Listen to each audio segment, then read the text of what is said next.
When we talk about science and productivity, we first need to understand the notion of minimizing resistance. Now, when it comes to minimizing resistance, there are 4 key concepts. Minimizing barriers from thought to capture, minimizing delays in key items as you find them, minimizing clutter and organizing your workspace, and minimizing task overload and stagnation that can often lead to procrastination. Now, in this part of the video course, we're going through each of these 4 concepts and understanding how the Desktop Buddy can help you to minimize resistance to improve your productivity and performance. Now, the first one we're going to be talking about is minimizing barrier from thought to capture. Now, to help set the scene, imagine a thought comes to your mind. You might have finished a meeting, you might have been watching a video, you might have been reading something, and that thought comes to your mind. The natural progression for that is to note it down so you don't forget it, but also to note it down and help progress that idea so it becomes something more concrete. So to give you a bit more of an example, imagine you're working in marketing and you had an idea for a new social media post. So the idea comes around and you now need to progress it further to develop it into an actual social media post. The natural tendency is to write something on maybe a sticky note, for example. Pen to paper, nice and easy, you can have a pen and paper right in front of you.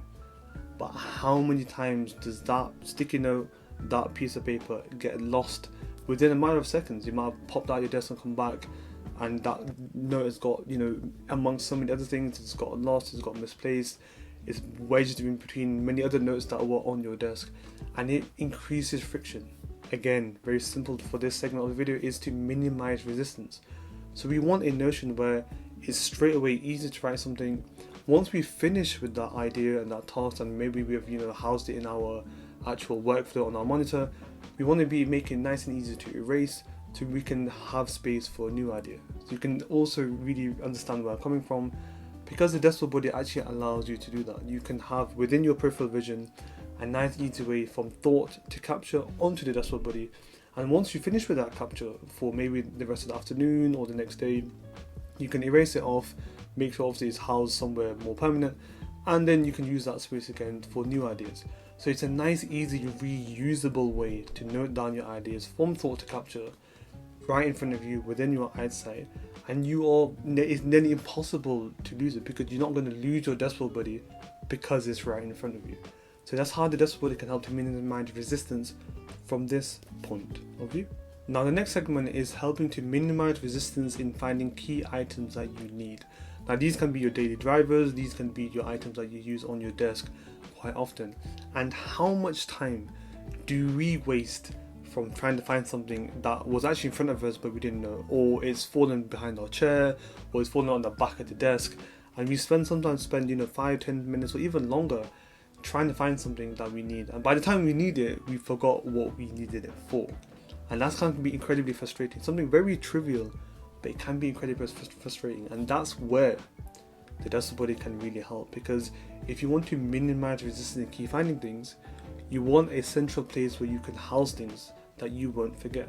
And what I'm talking about is the hidden compartment inside the Desktop Buddy where you open up the glass board, and that's where you can house your wallet, your pens, your phone, even if you don't want to keep it out, your watch, your glasses, your headphones, and other desk accessories that you need on your desk, nice and tidy.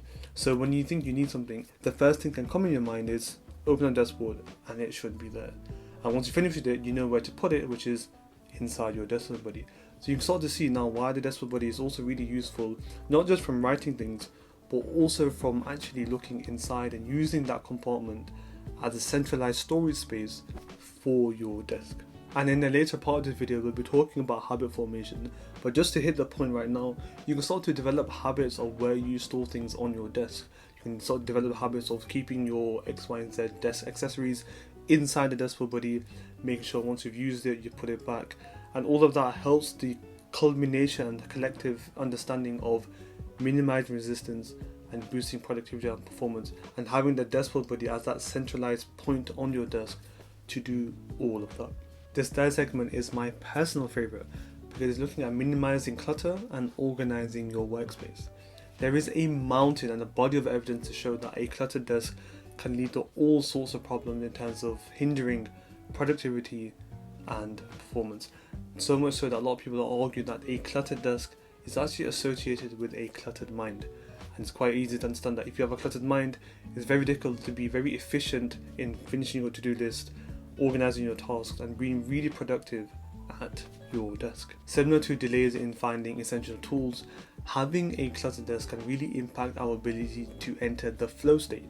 Now, flow is a state of peak performance that many neuroscientists and psychologists have really investigated and researched over the past several decades. Amongst them was actually one of the co-founders of positive psychology, Mihaly Csikszentmihalyi. We should all strive to enter the flow state as often as we can and as long as we can.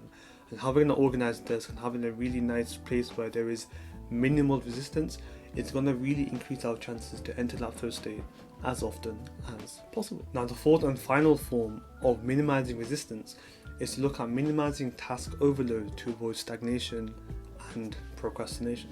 Easy way to understand this is that, don't you feel procrastinated when you see a mountain on your to-do list? Like, it's so long, it is so complex.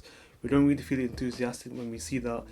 We often procrastinate, sometimes feel really anxious and stressed, and quite often we end up looking at it and saying, I want to go for a nap. I am guilty of this, of course.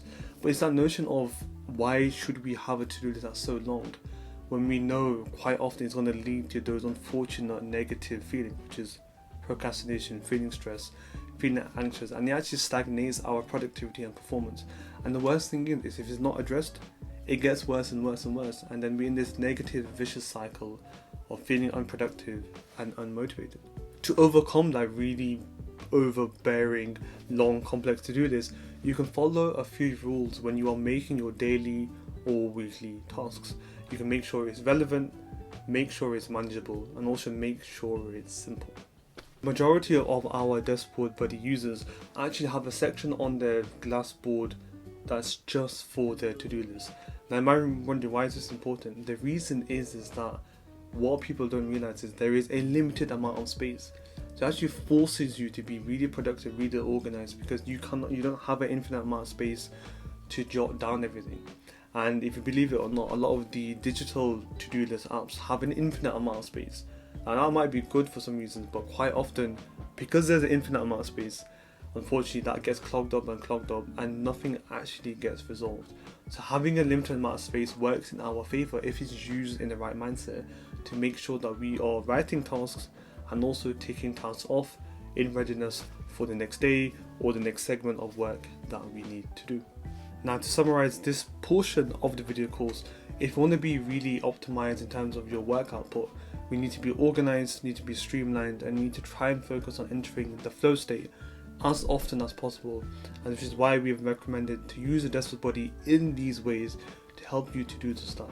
Whether it's minimizing clutter, whether it's making it easier for you to note down ideas, whether it's actually making it easier for you to have a nice, organized and actionable to-do list to make sure you're not feeling overburdened and potentially leading to procrastination because your to-do list is like this long.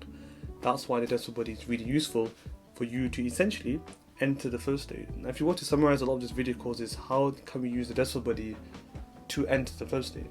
And hopefully these 4 little hacks and these segments in this portion of video course can help you to understand why this is really important to boost your productivity and performance. But now we're going to be moving on to how we can look at some mindset tools to be more productive whilst we are at our desk and whilst we are doing our work, wherever that may be. So let's get cracking on looking at these mindset tools.